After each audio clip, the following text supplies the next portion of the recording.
தலையில் இளைஞர் இந்த பசங்களை பார்த்தோன்னா எல்லாம் தெரியும்.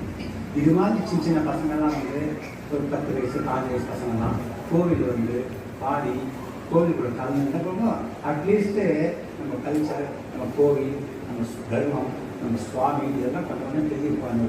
இப்போ சாந்தி மேடம் இருக்காங்க, வாழ்க்கை சொன்னாங்க, சத்யசிவபான் ஆரம்பிச்சு அவர் வந்து சுவாமி கலந்தா கூட இன்னும் அது வந்து ஆர்கனைசேஷன் வந்து அவங்களை முடிஞ்ச அளவுக்கு ஓரளவு பண்ணிகிட்டே இருக்காங்க. அதனால தான் வந்து சஸ்டெயின் பண்ண முடியாது.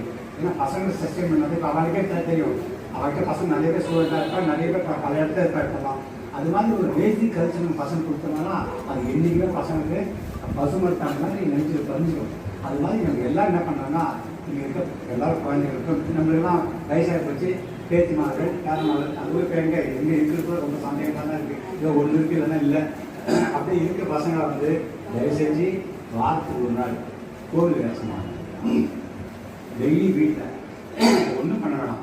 ஸ்கூல் போகிறதுலையே காட்டாது ஒன்று 8 மணிக்கு எழுப்பி 8:30 மணிக்கு சாப்பாடு போட்டு 8:20 டிஃபன் தசை 8:40 பில் அடிக்கும் ஸ்கூல் போய் சாப்பிட்றத விட கொஞ்சம் ஒரு 5 நிமிஷம் முன்னால் போய் எழுந்த உடனே குளிச்சுட்டு வீட்டில் எந்த சுவாமி இருந்தாலும் சரி போய் கையை கூட்டி சிம்பிளாக ஒரு 4 லைன், ஜாஸ்தி வேணாம். தமிழாக இருந்தாலும் சரி, தெலுங்காக இருந்தாலும் சரி, வடமொழியாக இருந்தாலும் சரி, ஏதோ ஒன்று இந்த சுவாமி பார்த்து நமஸ்காரம் பண்ணிட்டு அப்படி குனிஞ்சு போயிட்டு அப்படி போனால் ஒரு கல்ச்சர் வந்து குழந்தை நல்லா